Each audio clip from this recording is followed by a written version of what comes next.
nga guys, dami natin ngayon mga sibuyas na tumubo ang dahon. So itanim din natin to guys sa lupa para mas dumami pa yung dahon na sibuyas. So paano ba magtanim ng sibuyas? So ayan na nga guys, pwede rin guys hatiin nyo siya sa ganito, sa balat niya, ay hatiin mo siya sa unahan, tapos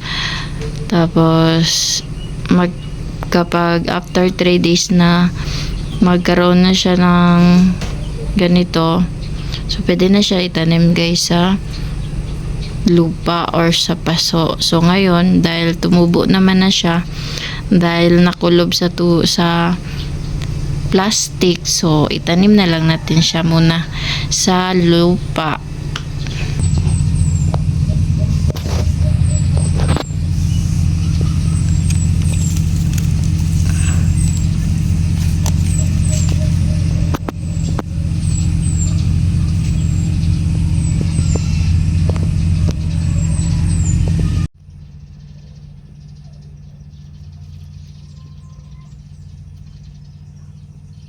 Log naman nga pa ang pato, so malakas ulan kahapon, so nabasa to, kaya kinuha ko na lang ulit at ayusin ko ulit yung doon, kulungan.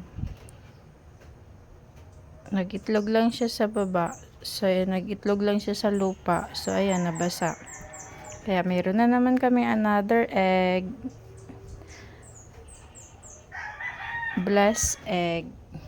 Thank you sa egg, sa mga duck namin.